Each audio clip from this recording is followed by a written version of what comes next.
4 de julho de 1969, 21 horas, Parque Blue Rock Springs em Vallejo, Califórnia. O som de tiros ecoa pela noite, enquanto um motorista aterrorizado acelera para longe do local. Na direção, David Faraday e Betty Lou Jensen, 16 anos, estavam dirigindo para a casa de uma festa de formatura do ensino médio quando tropeçaram no pesadelo que se tornaria um dos ataques mais infames do assassino do Zodíaco. O som do tiro foi seguido pelo som de pneus queimando enquanto o motorista fugia por sua vida. O pânico se espalhou enquanto a confusão explodiu na escuridão. Piscinas de sangue vermelho se espalharam pelo asfalto enquanto paramédicos corriam para o local, suas lanternas de luz projetando sombras sinistras nas árvores ao redor.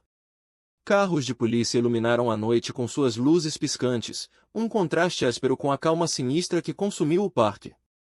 O cheiro de fumaça e gasolina enchia o ar, um lembrete morbidamente da violência que havia sido desencadeada. No distante, o som tênue de sirenes uivou pela noite, um lembrete assustador da terror que estava por vir. Enquanto a polícia se espalhou pelo local, a escuridão parecia crescer, pesada com o peso do desconhecido. A figura de Robert Bob Belzoleio, um homem de 25 anos sem teto com uma história de crimes leves, é uma presença dominante na investigação. Ele iria se tornar uma pessoa de interesse no caso, mas, nesse momento, a polícia não tinha nome, nem rosto, nem motivação para a carnificina que havia sido desencadeada naquela noite fatal. O assassino do Zodíaco, como ele viria a ser conhecido, permaneceu envolto em mistério. A cena do crime, banhada na fria luz branca das luzes da polícia, parecia sussurrar segredos ao vento. Mas o que realmente sabíamos sobre esse monstro? Gritos e gritos enchiam o ar enquanto testemunhas vieram à frente, descrevendo uma figura vestindo um casaco preto, com uma camiseta branca distintiva e um boné de beisebol. Eles afirmaram ter visto uma figura fugindo do local, mas suas descrições estavam envolvidas em confusão, e sua testemunha provou ser inconfiável. Alguns testemunhas relataram ter ouvido um carro acelerando para longe do local, enquanto outros afirmaram ter visto uma figura caminhando longe do asfalto ensanguentado. O pânico e a confusão reinavam enquanto a polícia lutava para reunir os eventos daquela noite fatal. E, ao chegar ao local, os primeiros respondentes foram recebidos com uma visão que os perseguiria por anos. Antes de prosseguirmos, clique no botão inscrever-se e ative o sino. Publicamos novos casos todos os dias. Cada novo episódio mergulha nas sombras mais escuras da depravação humana, e é o seu apoio que nos permite continuar contando essas histórias. Se você é novo aqui, considere se inscrever no nosso canal e se juntar à comunidade de crimes reais que está ajudando a desvendar a verdade. E se você tiver alguma informação sobre o assassino do Zodíaco, por favor, entre em contato conosco nas mídias sociais. Gostaríamos de ouvir de você. Vou levá-lo de volta ao início dessa história, uma história de cartas criptografadas e assassinatos brutais que iria agarrar a nação por décadas a seguir. É uma história que começa com uma série de crimes aparentemente desconectados, cada um deixando os investigadores atordoados e agarrando por respostas. Mas, ao mergulharmos mais fundo no mundo do assassino do Zodíaco, vamos desvendar uma complexa teia de motivações, suspeitos e pistas que nos levará em uma caça às aves loucas pelas ruas do norte da Califórnia. A história do assassino do Zodíaco começou na década de 1960, um tempo de grande mudança e agitação social.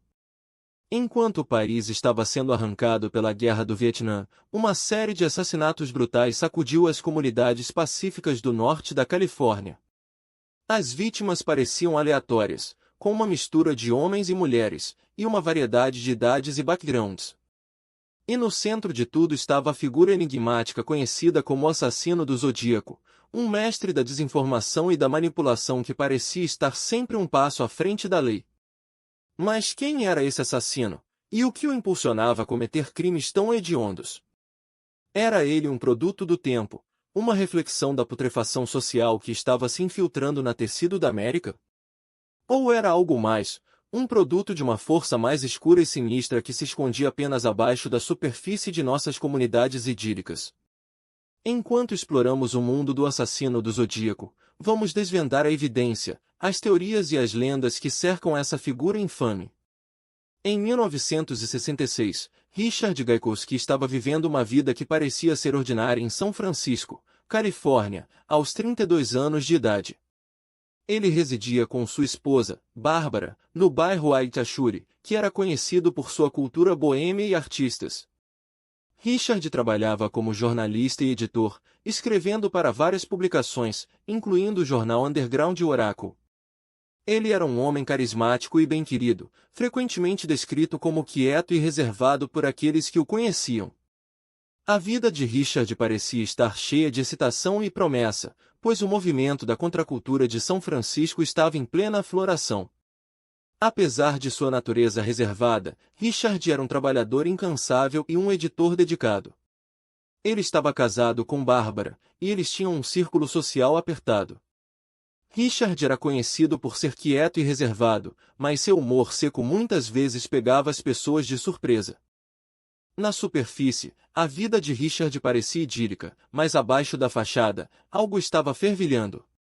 A paixão de Richard pelo movimento da contracultura era evidente em seu trabalho, e suas conexões com os artistas e ativistas da época eram vastas.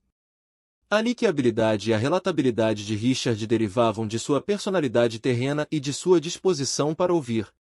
Ele era um homem de sua palavra, sempre disposto a emprestar uma mão, e sua humildade muitas vezes deixava uma impressão duradoura em aqueles que o conheceram. A relação de Richard com sua esposa era forte, e eles pareciam compartilhar uma conexão profunda. Ele era lealmente feroz a seus amigos, frequentemente indo além do que era necessário para apoiá-los. O coração bondoso e a natureza gentil de Richard o tornavam um membro querido de sua comunidade. As relações de Richard eram construídas sobre a confiança, o que tornou os eventos que se desenrolaram tão chocantes. Ele confiava em seus amigos, em seus colegas e em sua esposa implicitamente. Bárbara confiava em Richard com sua vida, e ele reciprocava essa confiança. O círculo social de Richard era vasto, e ele muitas vezes se encontrava no centro de reuniões artísticas e literárias. Mas ninguém sabia que Richard estava escondendo segredos que mudariam o curso de suas vidas para sempre. Esta é a história do homem por trás da máscara, o homem conhecido por nós como o assassino do Zodíaco. Foi uma noite fria de janeiro de 1968, o quarto, com um céu claro e uma temperatura de cerca de 42 graus em Vallejo, Califórnia. As ruas estavam quietas, salvo por ocasionalmente um carro passando. O bairro era uma área de classe trabalhadora suburbana com uma mistura de casas de família e complexos de apartamentos.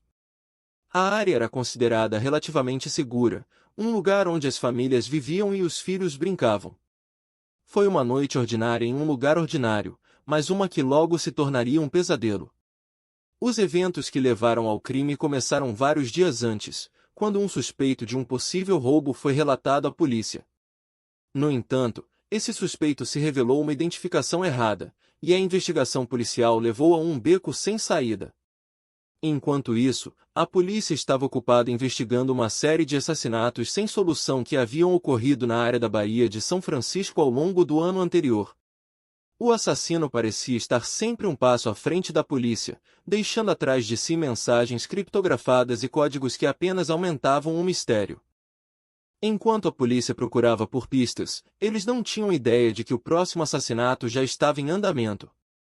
Naquela noite fatídica, David Faraday, um estudante de ensino médio de 17 anos, e sua namorada de 16 anos, Betty Lou Jensen, estavam dirigindo por uma estrada de terra deserta perto da Rua dos Amantes em Vallejo. Ao tomar uma curva na estrada, eles foram confrontados pelo assassino, que estava armado com uma arma e uma faca. O assassino abriu fogo, acertando David na cabeça e Betty Lou no pescoço. David foi morto instantaneamente, enquanto Betty Lou conseguiu arrastar-se fora do carro e tropeçar em direção ao assassino antes de ser fatalmente baleada nas costas.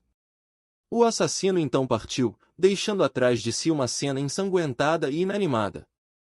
O detalhe mais chocante deste crime é que o assassino foi tão ousado, tão descuidado, que deixou atrás de si sua marca registrada, uma peça da roupa do vítima, especificamente o braço do casaco de Betty Lou Jensen, que foi encontrado alguns dias depois com uma mensagem criptografada escrita nela. Você pode ser muito orgulhoso. Espero que você esteja muito satisfeito. Esta descoberta macabra perseguiria a polícia e as famílias das vítimas por anos a fio. A polícia primeiro respondeu aos crimes do assassino do Zodíaco em 20 de dezembro de 1968, com um senso de urgência. O primeiro assassinato relatado foi o de David Faraday, um estudante de ensino médio de 17 anos que havia sido atingido na parte de trás da cabeça. À medida que os investigadores começaram a coletar evidências, eles se depararam com a brutal realidade do crime. Eles entrevistaram testemunhas e reuniram detalhes sobre o modus operandi do assassino. Na época, parecia ser um incidente isolado, mas eles não sabiam que era apenas o início. Uma carta criptográfica enviada ao San Francisco Chronicle em julho de 1969 mudaria tudo. A carta continha uma série de códigos e cifras criptográficas que se tornariam a marca registrada das comunicações do assassino do Zodíaco. A carta também incluiu o famoso cifra Z340, que permaneceria sem solução por décadas. Essa carta marcou um ponto de inflexão na investigação, pois os investigadores começaram a perceber que estavam lidando com um assassino altamente inteligente e calculista. O assassino do Zodíaco havia se interessado pela mídia e havia escolhido usar a imprensa para alcançar seus objetivos distorcidos. À medida que a investigação continuou, vários indivíduos emergiram como suspeitos. Um dos leads mais promissores foi Arthur Leigh Gallen, um molesteiro de crianças condenado que tinha uma história de comportamento semelhante. Outro suspeito foi Richard Gaikowski, um jornalista que havia sido conhecido por usar um estilo de escrita semelhante ao do assassino do Zodíaco. Outro suspeito foi Roy Sullivan, um homem que tinha uma história de doença mental e havia sido questionado pela polícia. Apesar desses leads, nenhum deles jamais se concretizou, e o assassino do Zodíaco permaneceu em liberdade. Uma das maiores armadilhas vermelhas na investigação foi a pista sobre um homem chamado Richard Gaikowski. Gaikowski era um jornalista que tinha um estilo de escrita semelhante ao do assassino do Zodíaco, e os investigadores estavam inicialmente convencidos de que haviam finalmente pego seu suspeito. A caligrafia de Gaikowski foi comparada à do assassino do Zodíaco, e por um tempo, parecia que o caso estava finalmente resolvido. No entanto, uma investigação mais aprofundada revelou que Gaikowski tinha um álibi para um dos assassinatos, e a pista foi eventualmente descartada. A participação de Gaikowski se revelou uma desviação que desperdiçou meses preciosos de investigação. A revelação ou o giro inesperado que ninguém havia previsto, veio em 2018 quando um homem chamado Arthur Leigh Gallen, sobrinho, veio à tona com alguma informação assombrosa. Esta nova evidência sugeriu que o irmão de Allen, Dean, poderia ser na verdade o assassino do Zodíaco. Esta revelação foi bastante inesperada, considerando que Dean Allen havia estado vivendo nos Estados Unidos sob uma identidade suposta. Apesar do entusiasmo inicial, a polícia não conseguiu verificar essa alegação devido à falta de provas suficientes. Este desenvolvimento levantou mais perguntas do que respostas, deixando muitos a se perguntarem se estávamos mais perto de capturar o assassino. Mais detalhes sobre a suposta participação de Dean Allen com o assassino do Zodíaco começaram a emergir. De acordo com as cartas criptográficas do assassino do Zodíaco, ele se referia a si mesmo como o Zodíaco, mas também se chamava de Joker. Este era um apelido dado a ele pela imprensa, que também correspondia ao nome de sua identidade suposta. Se essa nova informação for comprovada como verdadeira, isso seria um grande avanço nesse caso de 50 anos. No entanto, com nenhuma prova concreta, é difícil dizer se isso finalmente levará o caso a um fechamento. O caso permanece sem solução e a verdadeira identidade do assassino do Zodíaco ainda é um mistério. Apesar de ter muitos suspeitos, ninguém foi nunca provado definitivamente como o assassino do Zodíaco. Em 2002, a família de um homem chamado Richard Gaikowski